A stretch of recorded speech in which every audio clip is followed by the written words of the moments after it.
Pour rendre son habitat plus écologique, il y a des travaux indispensables au départ, qui sont d'abord des travaux d'isolation.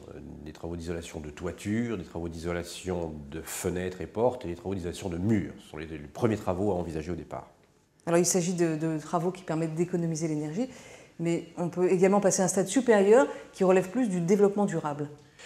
Exactement. Alors, dans le développement durable, premièrement, on peut utiliser la récupération de eaux de pluie. On peut également utiliser l'énergie extérieure, toutes les énergies renouvelables. Donc, au titre de ces énergies renouvelables, il y a par exemple les panneaux solaires pour créer de l'eau chaude. Et puis on peut aller plus loin, c'est-à-dire mettre en place des panneaux photovoltaïques sur les toitures pour non seulement avoir son électricité, mais revendre de l'électricité à EDF. Rendre son habitat vert, c'est agir en faveur de l'environnement, plus écologique et à plus ou moins long terme plus économique. Il faut voir en fait que c'est un investissement sur l'avenir. Oui, tout à fait. Alors l'aspect financier est essentiel.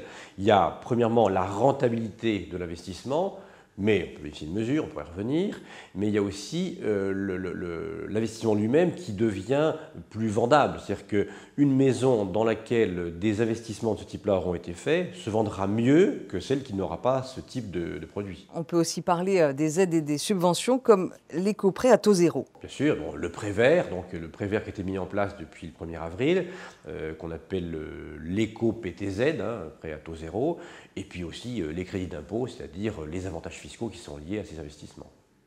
Comment sont répartis ces travaux d'économie d'énergie entre locataires et propriétaires?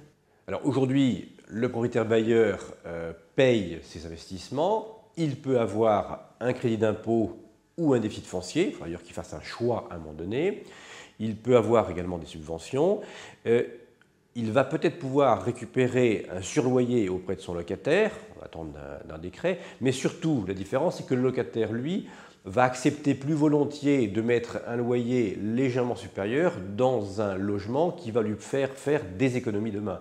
Donc l'investissement du bailleur se retrouve surtout sur le fait que son logement se louera plus facilement.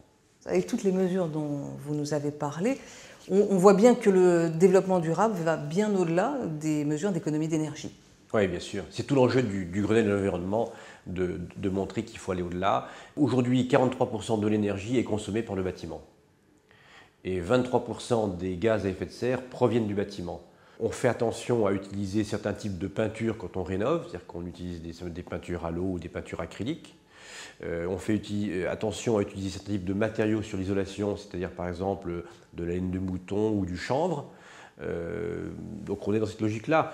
Donc qu'on le veuille ou non, demain, on sera de plus en plus obligé d'utiliser ces matériaux-là, de faire ces investissements-là pour mieux vivre.